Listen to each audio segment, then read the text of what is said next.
Hey everyone! Haven't seen my face in a hot minute, have you? Look, I'm blue now. Besides my new attire and a year-long hiatus, I've actually been quite busy, but you don't really care about that. You're here for a challenge run. So... much better. So, katana are a staple weapon in the Dark Souls series, as well as pop culture as a whole. Their sleek design making them an appealing choice for anyone looking to slice and dice. But today I'm going to test these 1,000 pieces of folded steel and ask the age-old question, can you beat Dark Souls 3 with only katana? Now, to those in the comments going, but Buckets Taylor, you can't get a katana until you defeated the first boss. How are you supposed to do the challenge run, you stupid bingus? I have to sadly tell you that you're wrong. You're not thinking with your head, are you? For you see, as described by Wikipedia, a katana is a Japanese saber characterized by a curved, single-edged blade. Now, does Japan exist in Dark Souls? Actually, Buck, the katana in universe is said to have originated from the eastern lands. I'll be quiet. Curved, single-edged saber. And what do we have here in the mercenary class? 2 single-edged sabers.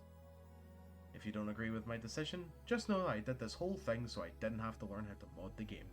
And if you think this entire video was a moot point because you can beat Dark Souls with anything, just know it's about the journey, not the destination.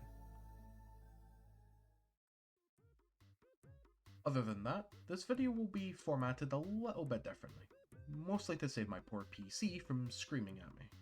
Before every boss, I will show this screen, detailing all the important things during that stage of the game. Mostly the amount of titanite I've gathered, my stats when I've defeated the boss, and my weapons and rings. Pretty standard stuff. Speaking of which, let's jump into the first area with the Cemetery of Ash. As mentioned before, I picked the Mercenary class, which starts us off with the Sellsword Twin Blades, one of the strongest weapons in the game. On top of that, I select the Black Fire Bombs as a burial gift. We won't actually use these, of course, but combined with the fire bombs you can find in the starting area, we technically have one of each standard upgrade titanite. A strong start to our journey. Speaking of, our first boss fight of the run, the fallen champ, Udex Gundyr. If you've played Dark Souls 3 for more than about 10 hours, then you'll know how easy Gundyr can be, especially with the twin blades.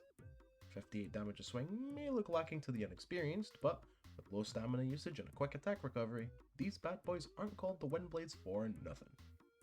And with only one Estus drink, pass the first hurdle and make it to Firelink Shrine, where we can actually start the run.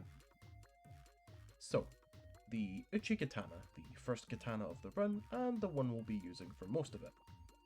It's a pretty unassuming weapon, only needing 11 strength and 16 dexterity, which with the mercenary class gives us the adequate amount of dex needed to comfortably two-hand it. Not like we're going to use a shield anyway. Still, other than the Uchi Katana, we don't really make any amount of progress with our build. I do pick up a couple of items around Firelink, mostly the Silver Serpent Ring and Estus Shard, plus 3 Twinkling Titanites, which will be useful to us later down the line. Bit of a weird transition, but onto the Highwall of Lick. I managed to pick up the 5 Titanite around the area, and actually got lucky with 2 more Titanite drops from enemies, bringing the Uchi Katana to an early but comfortable +2. I should also mention my main plan for stat placement, where I'll place the majority of my souls into Vigor and Dexterity, but also placing a few into Strength for way later, with the rare placement into Vitality and Endurance to keep myself healthy. We also get the Blue Tearstone Ring, which won't really help us at all, but hey, it's nice to have, I suppose. Forta's up next, and the Watchdog shows us the early and latent power of our weapon. True, even with some lightning resin slathered on the blade, we're only doing about 85 to 97 damage per swing, but due to the Uchi's low stamina cost and fairly quick recovery time, those numbers slowly add up, especially in regards to its bleed. And after a devastating quick draw, the Watchdog of the Boreal Valley goes down, and we're free to move on to our next area. The Undead Settlement. Whilst being quite a larger area compared to Highwall, it's kinda funny to think about. Like, the amount of challenge runs where you only get the weapon after 2 bosses is quite insane. You know, no wonder Lemon had to mod in a scythe for his most recent DS3 video. Also insane to think about how during the recording of footage, Lemon released a video, and then I could use that as a part of my script. Even more so that during the script rewrite and the voiceover, he released yet another 3 videos. God, I'm such a slow worker. Anyway, we managed to pick up the last 4 pieces of Titanite to bring our sword to +3. Grab another Estus shard, the Chloranthy, and the Flynn's ring, a sharp gem for later, as well as the Blessed Shield +1, which will be a very important item for our final build. Why is that important? Well, gear with the Blessed Infusion grant a passive healing effect of +3 HP every 4 seconds. This timer can be shortened by upgrading, with a +5 weapon giving HP every 2.75 seconds, to a maxed out +10 weapon giving HP every 1.5 seconds. Sounds like something someone should have already known, right? Well, here's where we are right now, and here's when I found that out. But we'll get there when we get there. For now, we're just going to have to watch me fight the Curse-Rotted Greatwood, knowing my passive healing could have been a lot better. Besides, you don't need me to talk about this fight. A weapon covered in charcoal pine resin easily bursts his pustules, especially a +3 one. Even when a hand grows out of his crotch, it doesn't make him any more difficult. But hey, at least we can make boss weapons now. Onto the Road of Sacrifices. Despite being a branching area, I prefer to go through the path of least resistance up towards the cathedral, as I'd rather deal with a bunch of deacons than a poison swamp. We don't get any Titanite in this area, however we do get the Farron Coal, which gives us access to the Sharp Infusion, boosting our damage and scaling significantly. On top of that, we also make an upgrade in the form of the Pontiff Left Eye Ring, as well as the free level ups from Yol. I mean, it makes me look like I've sat in the sun for a few too many hours, but at least we have a helmet. Just in time too, as it's time for my least favourite boss in the game.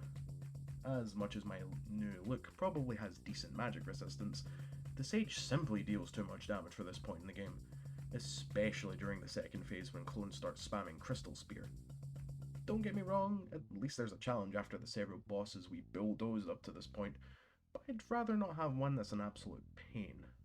I mean, I say that like I didn't beat it on the first try. But, like I said earlier, this opens up the path of least resistance, and that brings us up to the Cathedral of the Deep. We replace Flynn's ring with Lloyd's sword as our equip load begins to get larger, plus we managed to pass 30 already getting closer to our final numbers. Sadly though, we only managed to grab one piece of large Titanite from the Giants, as the game reset before I could grab the other one. But hey, at least we got 4 more pieces of Twinkling Titanite, so it wasn't a complete loss. Speaking of things that end with OSS, the Deacons of the Deep, our next boss. This is really the only time the left eye actually makes a noticeable effect, as the large sweeping motions of the Uchi Katana's moveset actually activates it, kinda making this fight a pushover. I mean, I only used Estus once during the fight, but I gained it back? This game still confuses me sometimes. But hey, Pope said, easy game for babies. Oh wait, shit, that actually happened. Oh god, no! Barren Keep, the designated poison swamp of the game. Besides being a giant maze covered in goop, we actually make some pretty good upgrades. For one, we now have access to infinite Titanite shards, plus 2 more large shards for the road, as well as a little bit of twinkling, just to be sure. We also get access to the Sage's Coal, which will allow us to create blessed weapons whenever we want.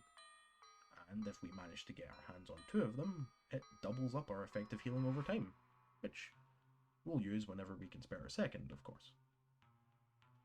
Now, onto the Abyss Watchers, a favourite fighting concept, but really they're nothing special. Phase 1, you just count them around and wait for the other 2 to spawn, then try your best to make it a 2-on-1. favoured towards you, of course. Luckily, since they're humanoid enough, you can easily stagger them with a few hits, so it's not much of a fight.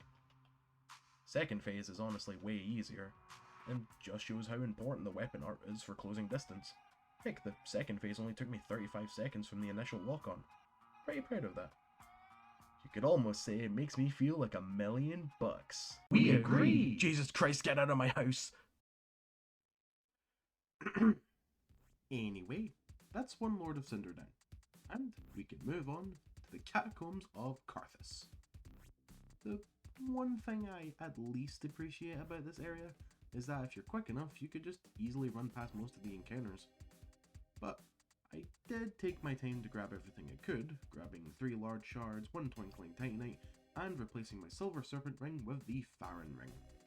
It's not much, but it will allow me to use the weapon art at least one more time, you know?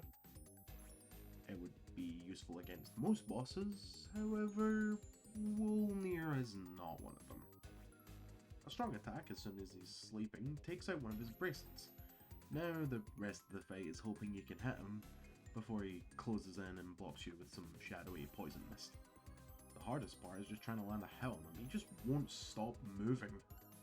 Still, we managed to break the King's Jewels and continue on our undead journey. But before we head towards our main goal, let's take a little detour. The Smouldering Lake has quite a lot of useful stuff, mostly having the floor absolutely littered with large shards, and after finding a lone chunk, that brings our Katana to a +7. All of that stuff. The boss of the area is the Old Demon King, who honestly wasn't that bad. True, he did take off large swaths of health with each hit. Some of his moves are a massive pain in the ass to dodge, but I kind of enjoyed this fight. Can't tell if all of these first tries are due to my weapon or my growing skill as a player. Can't say for sure, but we've felled the King of Demons and can properly continue on with the rest of the game. Is what I would have said if I didn't take a massive detour. You see, there's one boss fight that I've been actively attempting off screen. Doing an attempt at least after every single boss fight. Ladies, gentlemen, the ones in between and neither, the Dancer of the Boreal Valley.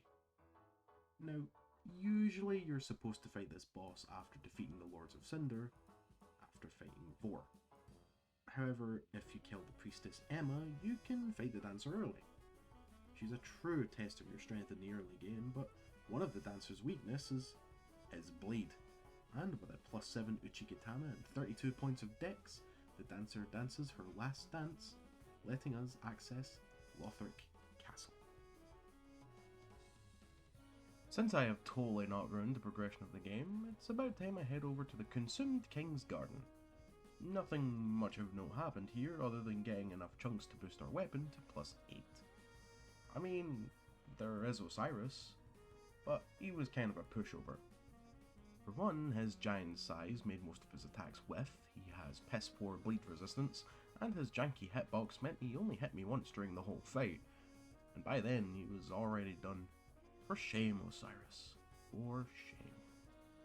But with the king down, we're just one boss away from acquiring the best weapon of the run.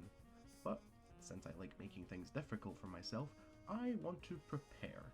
So it's off to the Boreal Valley. We managed to get the last 5 Twinkling Titanite needed for a +4 weapon, mostly from Crystal Lizards and Grey Rat's Corpse, as well as up our dex to 39. After the next boss, we should have enough to get to 40, and luckily, the next boss is my favourite. Pontiff Sullivan, the actual villain of Dark Souls 3. I'll admit I usually struggle with him, but it seems the gods of souls have blessed me this go around. For one, I'm able to get off 3 parries on the poor bastard, something I've never actually done before. After doing a single repost, he entered phase 2, attacked me once and summoned his clone, and was eventually cut to ribbons. With Sullivan dead, we head on over back to the King's Gardens and open up a shortcut to the Unattended Graves, our last hurdle before achieving true power. Our stats are high, our blade is sharp, and the next boss is a challenge. Champion Gundyr. Now, I would compare him to our first fight with him, or technically our second fight. I don't know, timeline shit is weird, but since this guy is in his prime, he moves like an Olympic level athlete and can juggle you like a fighting game character. It doesn't help our weapon only tickles his health bar due to it being a wafer-thin sword attacking against a bunker on legs. Not saying this fight is bad by any stretch of the imagination. We do manage to beat him with one sip in our flask left, and can eventually claim our prize, the Chaos Blade. This is the strongest all-around katana in the game, but that's all it has going for it. It doesn't fire super hot beams of death, it doesn't do 1,000 cuts per second, it's just a normal katana, with one slight exception. Every hit on an enemy makes you lose 1% of your HP. Yeah, just one. Just a single HP. Which, at our level plus Ember, is just 13 HP per swing. Keep in mind, by the way, that with our shield, and eventually a ring we'll be getting shortly, we have a passive HP heal of 5 every second, completely negating and nullifying the only downside this weapon has. Yeah, it's kind of funny. But with our newfound friend to the end, we head to Anoro, where we replace the Lloyd sword ring with the Ring of Favour. Now, I could keep the sword ring and just wait for the health regen to bring back my lost health so I do more damage, but I'd rather not have boss fights take actual uninterrupted minutes.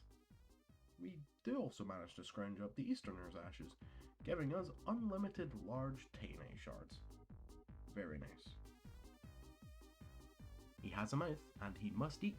It's everyone's favourite great soft jelly thing, Aldrich. Usually on most runs, he's a massive pain in the ass to deal with, but here it's honestly more of a pushover. True, he didn't bend over and present his goopy backside for a slap, but he wasn't as projectile spammy as he normally is, you know? Not the first time a little blue pill has made a challenge so easy. Still, after having ran away from me only 4 times, Aldrich goes down, bringing us to 2 out of 4 lords dealt with. Onto the Profaned Capital and the Aerothil dungeons, where I finally realised that upgrading our weapon gives us a stronger heal. We only got up to +6, but this'll be replaced soon enough, trust me. We also managed to replace the Pontiff Left Eye Ring with the Sun Princess Ring, which will give us a combined heal of 5 HP every second. Very nice, all things considered. Now, Yor the Giant. Traditionally, you're supposed to use the Storm Ruler, but as it is a 2-edged blade, I can't bullshit my way out of this by saying it's a katana.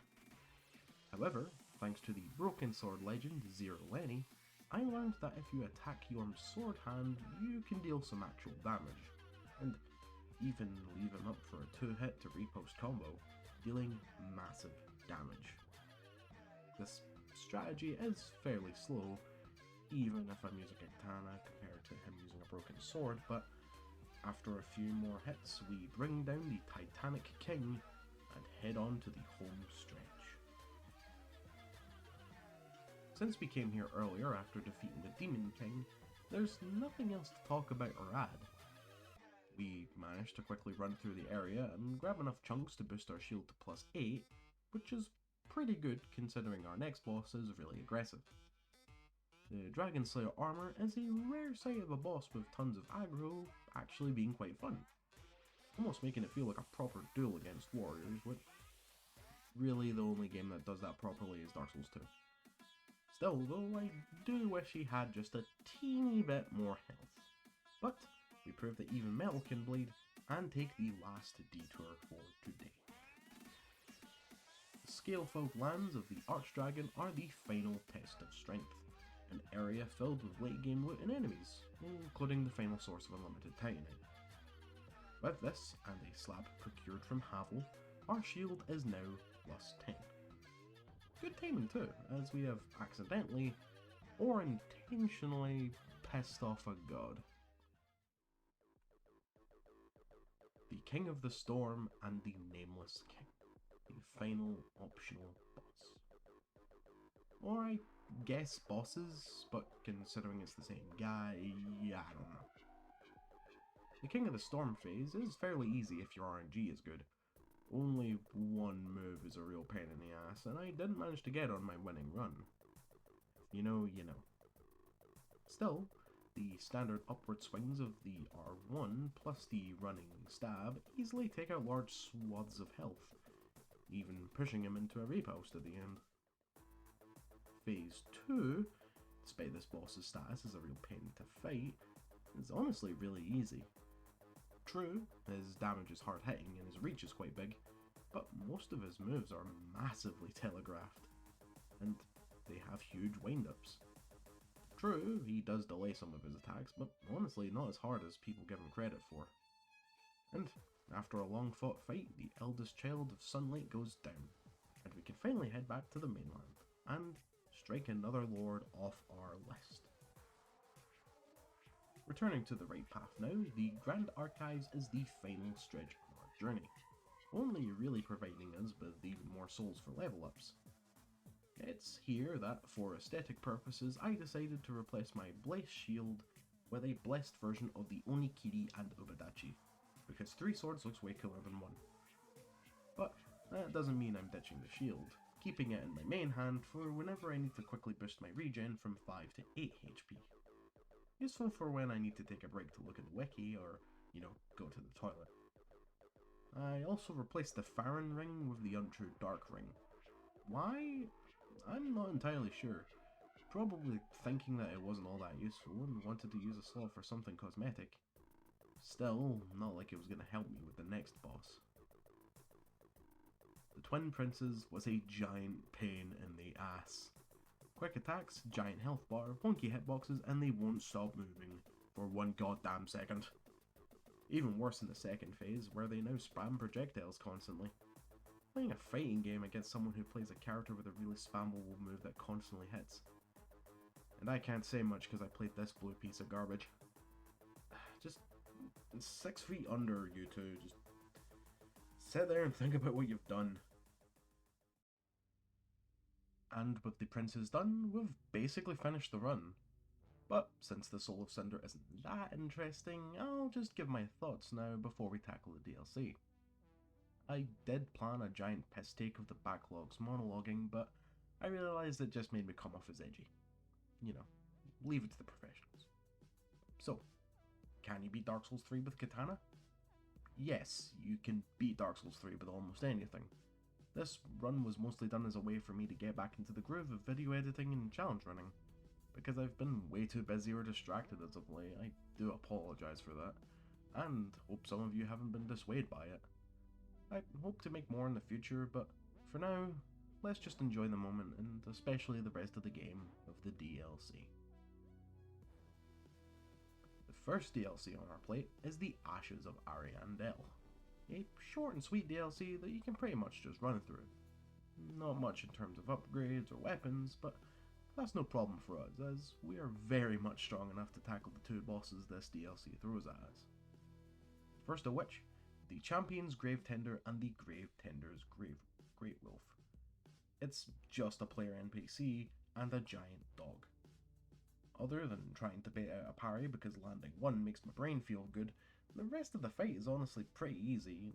Doesn't help the Gravetender uses a shield without the function to parry, so you could just break his guard every time he blocks. But as long as you keep up the pressure and keep the distance, you can take him out. The dog is the real problem, but you can at least give yourself a head start by defeating it twice out in the open world. But other than that, just keep your dodging skills up to par, and this good boy goes down. What's next? Sister Freed. Oh boy, this girl is something else.